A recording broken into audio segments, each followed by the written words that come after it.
მინდა მიმართო პირდაპირ ბიძინა ივანიშვილის თანამდებობის მთლიან ქართულ ოცნებას და არა მარტო მთავრობაში მყოფ ეგრეთ წოდებულ ძალას, არამედ მთელი მსოფლიოს მასშტაბით ყველა ქართველს, ვისაც აქვს დიდი ფინანსური რესურსი. მაქსიმალურად დაუდიოთ ამ ადამიანებს გვერდში, იმიტომ რომ პირდაპირ ჩემი ღრმარწმენით ვფიქრობ, რომ ეს იქნება ქრისტეს მსახურება, ბავშვების გვერდში დგომა და სამკურნალო წამების მიცემა.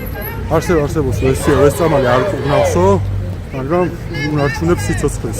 თუნდაც ერთი საათით ან ერთი წუთით ეს ყველაფერი შესაძლებელი იყოს. არანაირი ფინანსური რესურსი ამისთვის არ უნდა დაიხუროს და დაუდგეთ ამ ბავშვებს გვერდში. იმიტომ რომ ეს ბავშვები სიცოცხლეს იმსახურებენ. და ჩვენი იმედი არის ხალხი და ჩვენი იმედი არის საზოგადოება. ჩვენი გადარჩენის ერთადერთი გზა არის ხალხის გვერდზე დადგომა.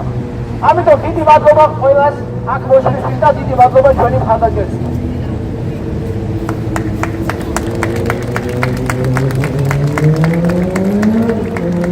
მოგესალმებით მეგობრებო, დიდი მადლობა ყველას, მოგესალმებით ქუთაისლებო. როგორც ქუთაისშევია, ესეთი სიტყვა დავხსნა დღეს. და პირველი გასვლითი აქცია ჩვენ შეკრება მოვაწყოთ ქუთაისში. თქვენი ინიციატივით წარმოიდგინეთ, ეს არ ყოფილა ჩვენი ინიციატივით და მადლობა ბატონ აკაკის ამისთვის. ეს არის სწორედ ის დიდი დამოკიდებულება, ის ხარდაჭერა, ერთგულება, რაც ყოველთვის შეუძლია ქუთაისს და ქუთაისელს. დიდი მადლობა ამისთვის თითოეულს. რაც შეეხება ჩვენს მიზანს, ჩვენს ბრძოლას, ერთხელ და სამუდამოდ შემოკარგებო, დედაქალაქი იქნება, ქუთაისი იქნება, ბათუმი იქნება, თუ თელავი იქნება, უნდა ჩამოყალიბდეს ნორმალური, სწორი კულტურა საავადებასთან ბრძოლის. არ უნდა უწევდეს მშობლებს, ბავშვებს, პაციენტებს, მათ მხარდაჭერებს ქუჩაში გამოსვლა. იუშენის კულტურულ დისტროფიაზე, არა მხოლოდ აქონდროპლაზიაზე, არა მხოლოდ სპინალურ დაავადებაზე, ყველა დაავადებაზე არც ერთხელ არ უნდა მოუწიოს მშობელს გამოსვლა ქუჩაში. სახელმწიფო უნდა ქმნიდეს, უნდა შეიქმნას სახელმწიფო დაავადებების პროგრამა, სადაც ყველა დაავადებაზე, ყველა გამოვლენაზე სახელმწიფო მოახდენს დროულ რეაგირებას. თქვენ მშობლებს ვერავინ ვერ დაგვაჯერებს, რომ ეს მედიკამენტი შედეგს არ დებს.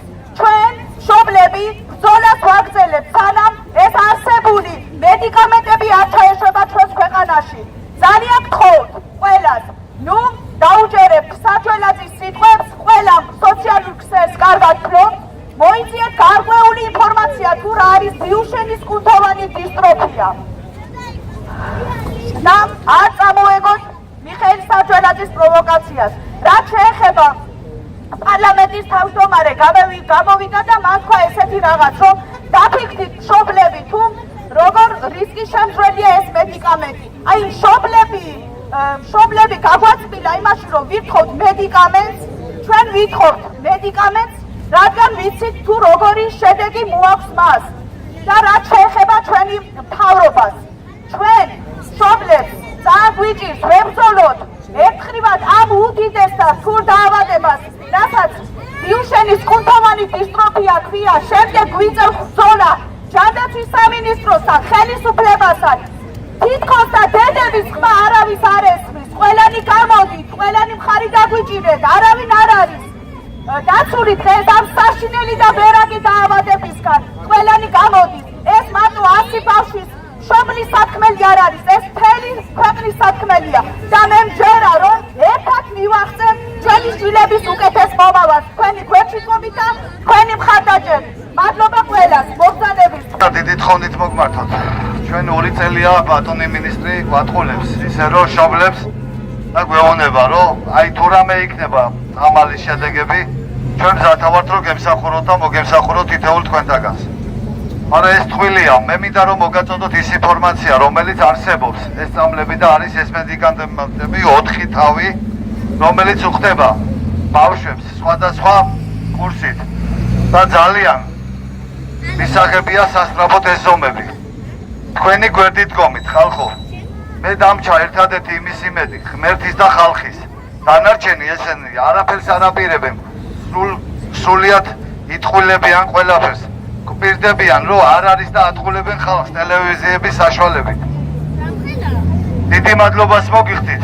მე როგორც ქუთაისელი, როგორც ბაღდათელი კაცი, მოსული და აქ ჩემი უამრავი მეგობრები არიან და ყველას მადლობას მოგიხდით. და თქვენი თანადგომით, ხალხის თანადგომის გვერდით ჩვენ გავიმარჯვებთ და ჩვენი შვილები ფეხზე იქნებიან. სანამ არ ჩაწოლილ არიან, რომელიც ჩამჯდარია იმგენისის გადარჩენა შეიძლება. ამ ესეთი მედიკამენტები არსებობს, რომ გაუკეთოთ და სიცოცხლე გაუხანძლიოთ ამ ახალგაზრდებს და მომავალს.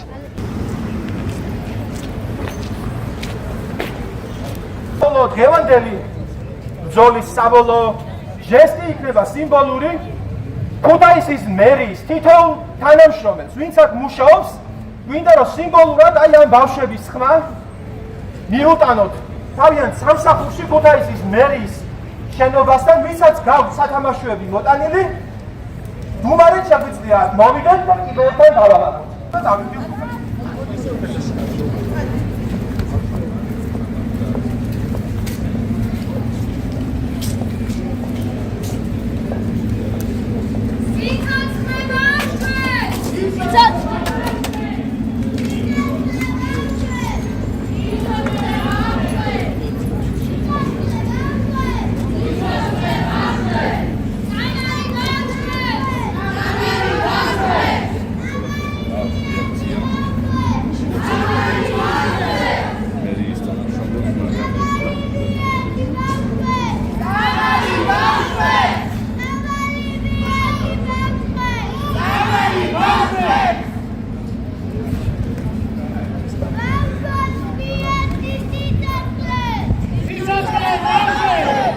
მოგესალმებით მეგობრებო, დიდი მადლობა ყველას, მოგესალმებით ქუთაისლებო.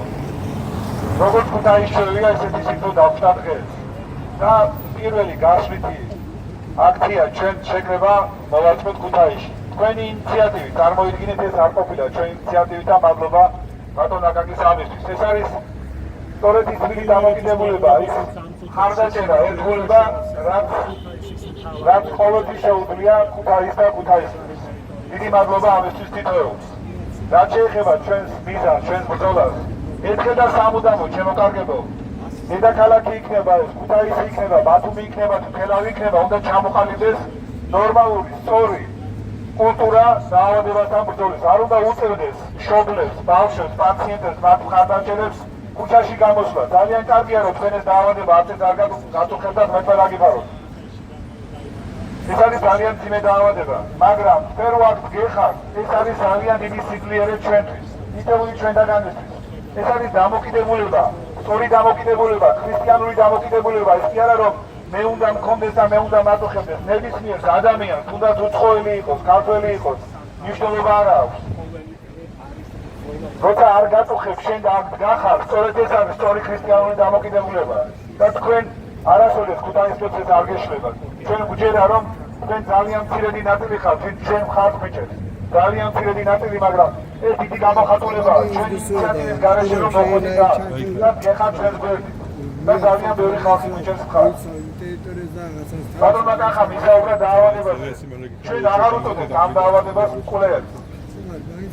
შესაძლოა პაციენტებიც გვესწრება ტელევიზია იტევს და იცმენენ ბავშვები, მაგრამ ჩვენ იმიტომ აღარ უწოდეთ ამ დაავადებას მკვლელს, რომ უკვე ამერიკამ, ევროპამ და უამრავმა ქვეყანამ აღიარა მედიკამენტები, რომლებიც ამასხელს ამ დაავადებას, რომელიც აჩადებს ამ დაავადების პროგრესირებას და ათეულობით ქვეყანა ზეიმობს ხალხო ამ დაავადების დამარცხებას და ჩვენ ქუჩაში ვიწევთ გამოსვლა, ჩვენს შვილებთან ერთად, ხარდამჭერებთან ერთად და ქუჩაში ვითხოვთ მედიკამენტს.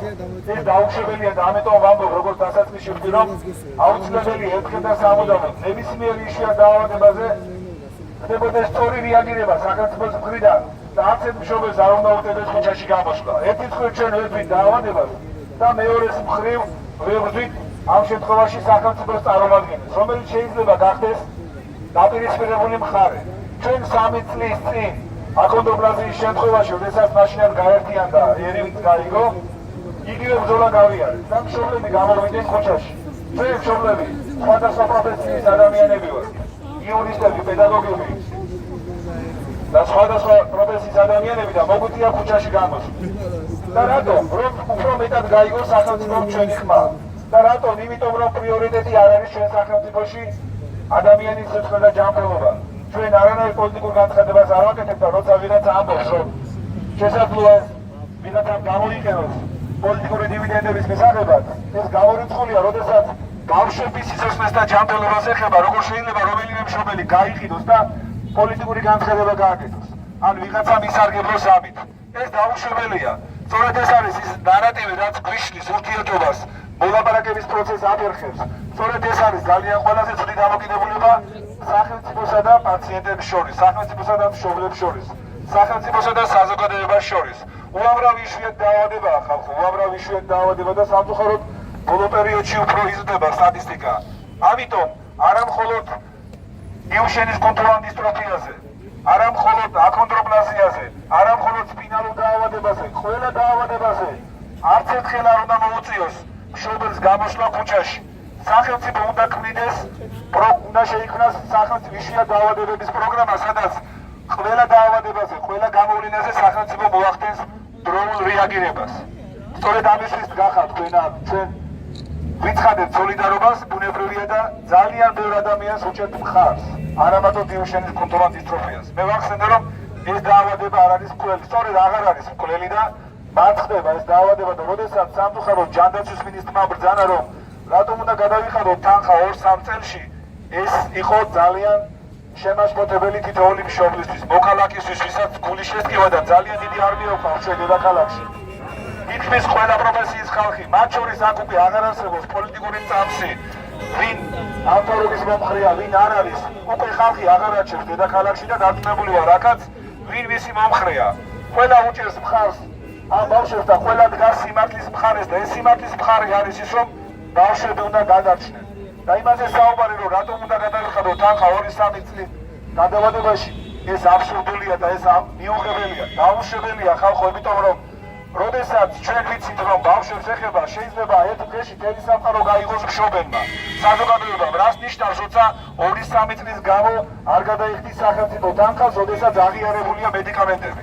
სწორედ აქედან გამომდინარე შეგვიძლია ჩვენ გავაკეთოთ დასკვნა, რომ არათუ წამლების სიძვირე, არათუ წამლების არაეფექტურობა და უკუჩენება, არამედ იმაზეა საუბარი, რომ არ არის პრიორიტეტი ბავშვების სიცოცხლე და ჯანმრთელობა. უფრო მეტიც 2-3 წელი არ ხდება ამის გადავადება, ხდება სიცოცხლის გაორმაგება. ნახეთ, რატომ გავართ, ეხლა ჩვენ ყველანი აქ. 20 წლის ნაცვლად, რაც კახამა აღწერა, 20 წლის ნაცვლად ხდება სიცოცხლის გაორმაგება, 40 წელი. თქვენ წარმოიდგინეთ, ჩვენ შვილებსო ჩვენ 20 წელს ვაჩუქებთ და თქვენი აქ ყოფნა შემადგენელი ნაწილია ის წარმატების, რომელსაც აუცილებლად მივახცევთ. წარმოიდგინეთ, რამხელა ზეიმია, არა 2-3 წელზე ეს არ ვიცი საიდან მოიტანა ჯანდაცვის მინისტრმა, მაგრამ უფრო მეტიც ჩვენ 2-3 წლის წინ არ ვიცოდით იქნებოდა თუ არა რაიმე მედიკამენტი და დღეს გვაქვს არაერთი მედიკამენტი.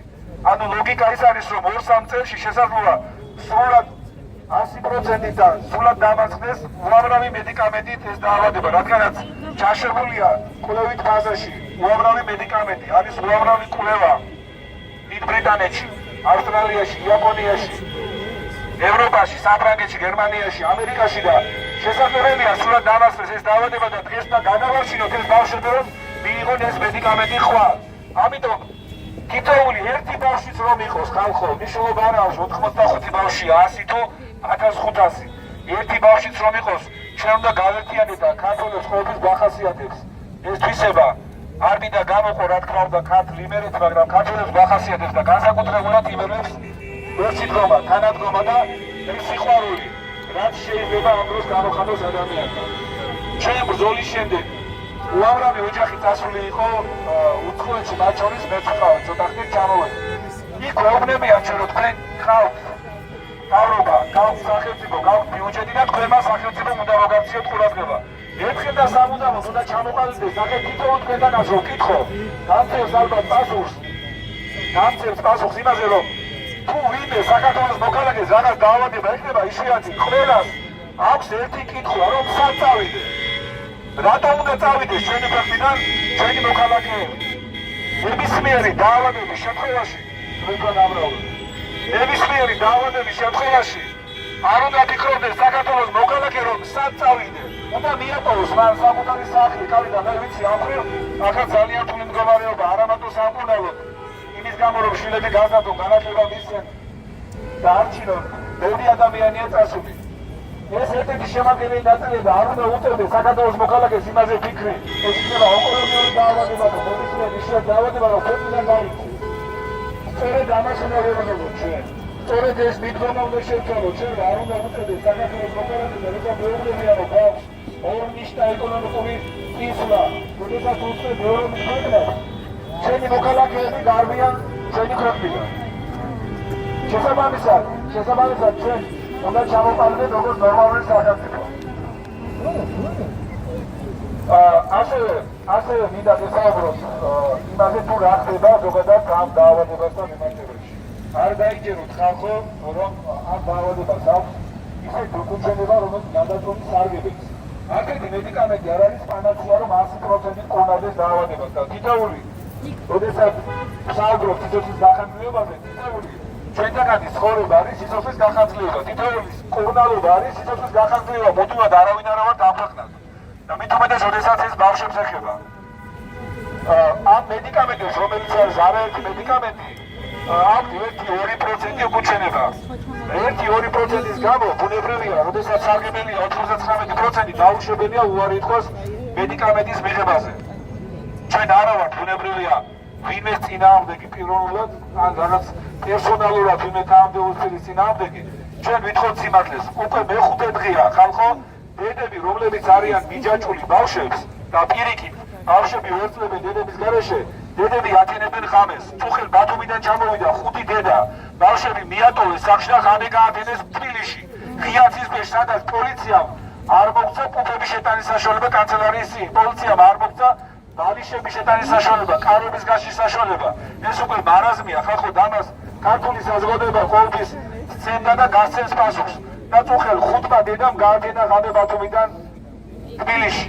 ჩამოვიდნენ ქუთაისიდანაც, ქალბატონი თამარიც იყო და გაათენა ღამე, იმიტომ რომ ნახეთ, იქ გათენებული ღამე ერთისთვის დედისთვის ძალიან მძიმეა, რა თქმა უნდა და მაგისთვისაც, მაგრამ მეორეს მხრივ გვრის სიამოვნებას, რომ შენი შვილის გამო შეიძლება ღამე გაათენო, შენი შვილის გამო შეიძლება ქუჩაში გამოხვიდე, შენი შვილის გამო შეიძლება სიტყვით გამოხვიდე. ძალიან ბევრი დედა აცლებლებული გამოდის სიტყვით და აცლებს ინტერვიუს.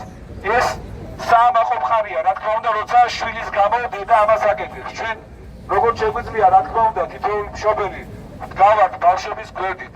ეს ბავშვები არიან ძალიან მაგარი ბავშვები და თქვენ ახავდით ერთ-ერთ ვიდეოს, ბეკაშონიას ვიდეოს, რომელიც არის 21 წლის და მას ვერ მოუსწრო მედიკამენტმა და ბავშვი ამბობს, რომ 21 წლის ბიჭი ამბობს, რომ მე ყველა კუნთი მოდუნებული მაქვს, მაგრამ იქნება ამ ბავშვებს დაეხმარო და გადაარჩინოთ. წარმოიდგინეთ.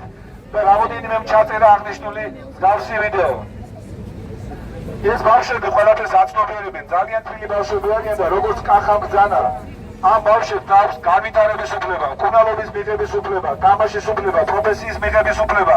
შესაბამისად ისინი არიან სრულყოფილი მოქალაქეები და დაუშვებელია მათი შეზღუდვა, მათი განვითარების ფარგლების შეზღუდვა. ეს არის დაუშვებელი და ჩვენ მას არ დაუშვებთ. ჩვენი ქვეყანა მიერთებულია ბავშვის უფლებათა კონვენციას 1994 წელს. კონსტიტუციით და კონვენციით ბავშვებს აქვს უფლება, რომ განვითარდნენ, მიიღონ სრულყოფილი სამედიცინო მომსახურება, განათლება და ყველა საკითხი, რომელიც ხდება ქვეყანაში, უნდა იყოს ბავშვის საუკეთესო ინტერესებიდან გამომდინარე გადაწყვეტილი. ჩვენ ეს უნდა დავნერგოთ ხალხო და ეს არის ყველაზე მთავარი. კიდევ ერთხელ ვამბობ, როდესაც ჩვენ შეხვედრები ჰქონდა ჯანდაცვის მინისტრთან და რა შეხვედრა იყო, ჩვენ ვერ დავინახეთ თანადგომა, ემპათია ბავშვების მიმართ. ჩვენ გარდაგვეცვალა და გასულ თვეში დავკრძალეთ ძალიან მაგარი ბიჭი, რომელიც მამატიეთ, მაგრამ უნდა თქვა, რომელიც მამას ეუბნებოდა, რომ მამა მიშველეო და რატომ ეუბნებოდა მამას მიშველეო? იმიტომ ეუბნებოდა, რომ მან იცოდა, რომ წამალი უკვე არსებობდა და მას ვერ მოუსწრო ამ წამალმა. ამიტომ ეუბნებოდა მამას და განადგურებული იყო მშობლები და განადგურებული ვიყავით ჩვენ ამ დღეებში. როდესაც ბავშვი, რომელიც აცნობიერებს და დღეს ყველასთვის ხელმისაწვდომია ინტერნეტი, ჰქონდა სრულყოფილი ინფორმაცია, რომ მისი გადარჩენა შეიძლებოდა. დედა აქციაზე იყო და ერთ კვირაში ბავშვი გარდაეცვალა. წარმოიდგინეთ, რამხელა ტრაგედიაა ეს. უზარმაზარი ტრაგედია, სადაც იცი მშობელმა, რომ წამალი არსებობს, იცის ბავშვმა, რომ წამალი არსებობს, იცის ჩვენმა მხარდამჭერებმა და ნებისმიერმა მოქალაქეებმა, რომ წამალი არსებობს და დღეს ეს წამალი ბავშვებს არ აქვს. როდემდე უნდა ვიცხოვროთ ეს, არ უნდა ვიცხოვროთ, ჩვენ უნდა შევცვალოთ თითოეულმა, არ უნდა მოგვერიდოს არც ქუჩაში გამოსვლა, არც დაპოსტვა სოციალურ ქსელში და არც ინტერვიუს მიცემა, რადგანაც როდესაც ამ თემაზე საუბრობ, შენი ხმა ყველაზე ძლიერია და ყველაზე სუფთაა. ვერავინ ამ დროს ვერ შეგაშინებს. დღეს თუ ვინმეს ეშინია, რომ მოდი მე ვერ გავალ დღეს აქციაზე, ხვალ შეიძლება სამსახური დავკარგო, ეს დიდი დანაშაულია, რა თქმა უნდა და სწორედ ამ ბრძოლის დროს ცივილურად უნდა მოხდეს საზოგადოების გაერთიანება, კონსოლიდაცია, რომ სწორი აზროვნებით ხვალ ზეგ ის ბავშვები გადავაჩინოთ, რომლებსაც შესაძლოა და